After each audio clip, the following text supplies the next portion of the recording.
Well, good afternoon, everyone. This is Regina coming to you with a wonderful group of people today. We are with Realty Success Hub, and I've got Aaron Brown here. We'll get you started today. Go ahead and introduce yourself if you would. Realty Success Hub here, your resource for all things real estate. We're super excited to have some really fun guests on today. We have Matt with Yardsworth. I would like to introduce him right quick. And then we've got Brooke out of Charlotte, North Carolina, and Angela from Savvy Cleaner. Matt, could you say hi to us right quick? Yeah, hello everyone. My name is Matt Lucido. I'm the co-founder and CEO of Yardsworth, a California-based real estate finance company. It's good to be here. We're so excited to have you.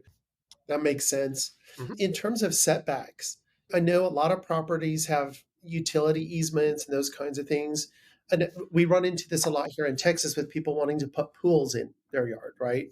So I'm curious, if you're putting a tiny home in a backyard, do you still have to adhere to the same types of setbacks and those kinds of things, or?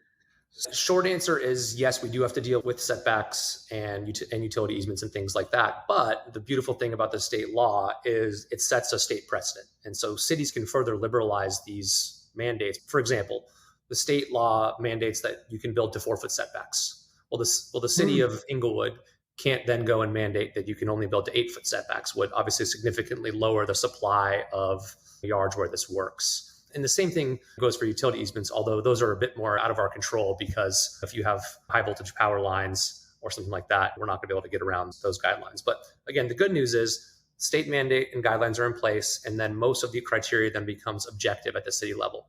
So it's all ministerial. There's no hearings or sort of goofy stuff that they can stamp on your application to deny it. It's fairly objective. That's neat. Here in Texas, we have 10-foot setbacks in the greater area. So in my mind, I was like, wow, that really limits the space you could build. But I guess they're in California, it's 4 feet. I'll expand on that a little bit. So I mentioned that we need about 30 by 50 feet, right? So 50-foot wide lot, and fence comes in 30 feet. And that's because we're able to then build a 20 by 40-foot footprint.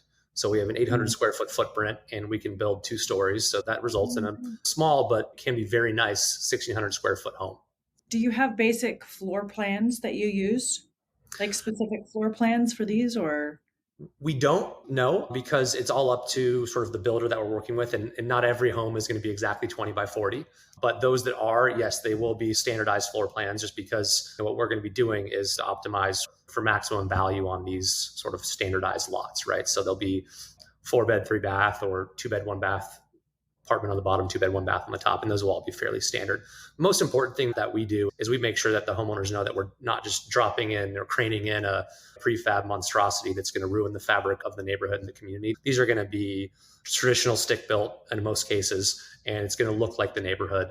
And that's number one. And then number two, we're buying land. It's an investment, right? So the incentives are aligned in terms of we're not going to build something that's not going to be worth our time or investment. In other words, it's going to be valuable when it's done. So it's actually going to add value to the neighborhood, including the front house.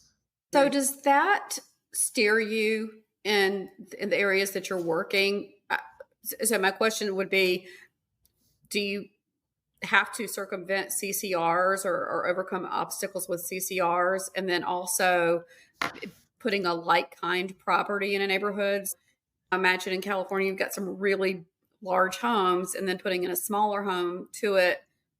What does that look like? So when I think about CCRs, I usually think about HOA bylaws and things like that when it comes to communities. And most of the areas that we're operating in, we're not dealing with HOA bylaws or CCRs. There are some things like front yard setbacks that a lot of communities have that outside of HOA areas. But for us, because we're building in backyard land, most of that doesn't affect what we're doing, almost none of it.